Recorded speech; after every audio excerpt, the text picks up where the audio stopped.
घातलं जातंय। गुन्हेगार टिकवा आणि गुन्हेगारी वाढवा अशा प्रकारचे एक नवं धोरण काँग्रेस आणू पाहत असल्याचं साजिद खान पठाण यांच्या उमेदवारीवरून या ठिकाणी दिसतंय। अकोल्यामध्ये जी दंगल झाली होती त्या दंगलीमधला मुख्य आरोपी साजिद खान पठाण आहे।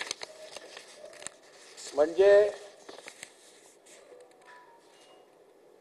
रामदास पोलीस ठाण्यामध्ये कमर्शियल क्वांटिटीमध्ये गांजा स्वतःजवळ बाळगणे विकणे यासाठी कलम 20B NDPS ऍक्ट खाली त्याच्यावर गुन्हा दाखल झालाय। कोतवाली पोलीस ठाण्यामध्ये त्याच्यावर दंगल घडवणे, घातक शस्त्रांचा वापर करणे, बेकायदेशीर जमावाला एकत्रित करून हिंसा घडवणे, हल्ला करून पळून जाणे, 511 म्हणजे तर जन्मठेप होईल अशा प्रकारचा कृत्य त्यांनी घडवण्याचा प्रयत्न केलाय।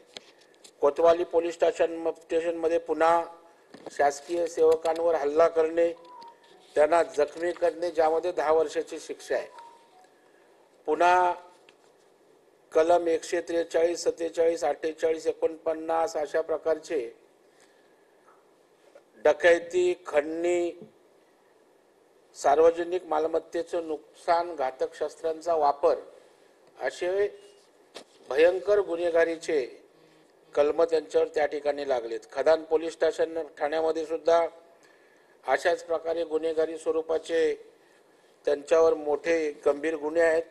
कोतवाली पोलीस स्टेशनमध्ये पुन्हा सगळे पुढचे कोतवाली पोलीस स्टेशनला जवळपास 16 एकत्रित गुन्हे या ठिकाणी या साजिद खान पठाणवर झालेले आहेत।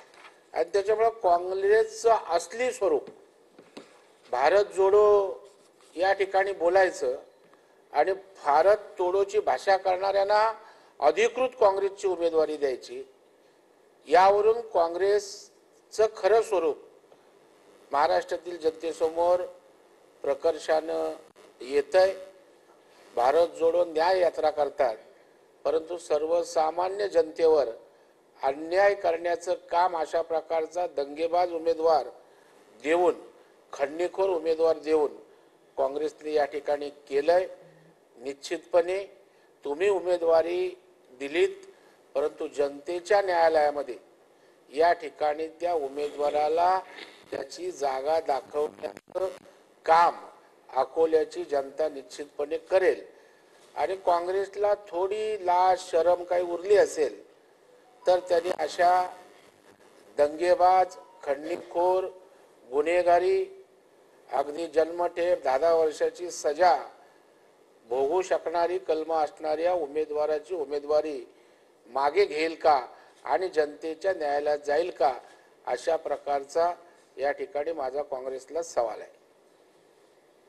काही प्रश्न? राहुल गांधी आपण जर बघितलं तर नुकताच त्यांचा दौरा महाराष्ट्रात संपलेला आहे। ते म्हणत होते की नफरत छोडो भारत जोडो असं त्यांनी घोषणा दिली होती। तर आता तुम्ही आरोप केला की त्या दंगेखोराला त्यांनी नफरत छोडो नाही, नफरत समाजामध्ये निर्माण करणारे नफरत जोडो अशा प्रकारचे त्यांचे अभियान आहे। आणि त्याच्यामुळे जो खंडणीखोर आहे, ज्याने त्या ठिकाणी ज्याच्यावर 16 गुन्हे आहेत, तो काही समाजामध्ये सौहार्दाचं वातावरण करणार आहे का? तो समाजामध्ये नफरत घालवून अगदी स्नेहाचं वातावरण निर्माण करणार आहे। त्यामुळे राहुल गांधींचा असली चेहरा, कारण एखाद्या अकोल्यासारख्या ठिकाणी तुम्हाला जर नफरत सोडायची असेल तर एक सर्वसमावेशक जनतेला भावणारा, जिव्हाळा देणारा उमेदवार असायला हवा। परंतु गुन्हेगारांना पाठीशी घालणं हे त्यांचं धोरण आहे की काय, त्या भावनेतनं नफरत जोडो ही केवळ राहुल गांधीची नौटंकी होती हे स्पष्ट होते।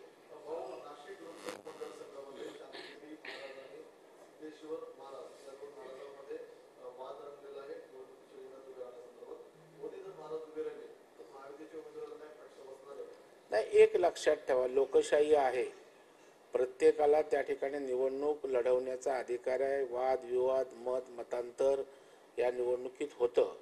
परंतु एक लक्षात घ्या, ही निवडणूक सगळ्या इक्वेशनच्या पलीकडची निवडणूक आहे. ही निवडणूक मोदी साहेबांसाठी निवडणूक होणार आहे. ही निवडणूक देशाची निवडणूक आहे. त्याच्या कुठल्याही प्रकारचे वादविवाद असतील, उमेदवारांवरून त्या ठिकाणचे विसंवाद असतील, जातीपातीच्या पलीकडं, पक्षाच्या पलीकडं देशातील जनता ही निवडणूक हातात घेणार आहे. आणि तिसऱ्यांदा पंतप्रधान नरेंद्र मोदी व्हावेत ही जी देशवासियांची इच्छा असल्यानं अशा प्रकारच्या कुठल्याही गोष्टीचा परिणाम होणार नाही. साधू संतांचा आशीर्वाद पंतप्रधान नरेंद्र मोदी साहेबांना आहे आणि त्याच्यामुळे स्वाभाविकपणे आपापसात काही असेल, परंतु साधू संतांना किंवा हिंदू धर्माला मानणाऱ्या सगळ्या सनातनी लोकांचा त्या ठिकाणी आपल्याला मोदी साहेबांना समर्थन त्या ठिकाणी असेल. सोलापूरच्या काँग्रेसच्या उमेदवार प्रणिती शिंदेने सिद्धेश्वर महाराज हे सोलापूरचे खासदार आहेत, त्यांच्यावरती आरोप केले आहेत की या खासदारांनी संसदेमध्ये काहीच प्रश्न उपस्थित केले नाहीत, किंबहुना सोलापूरमध्ये एक कोणताही प्रकल्प आला नाही. काय सांगाल? नाही, मला वाटतं प्रणिती शिंदे आमच्या उमेदवाराचं भारतीय जनता पार्टीचं कौतुक करेल असं वाटायचं काही कारण नाही आहे. पहिलं नाकाने कांदे सोलताना प्रणिती शिंदे किती गावांमध्ये त्या मतदारसंघामध्ये फिरल्या याचं आत्मपरीक्षण त्यांनी करावं. आमचा पक्ष आहे, अभेद्य संघटना आहे, मोदी साहेबांना मानणार.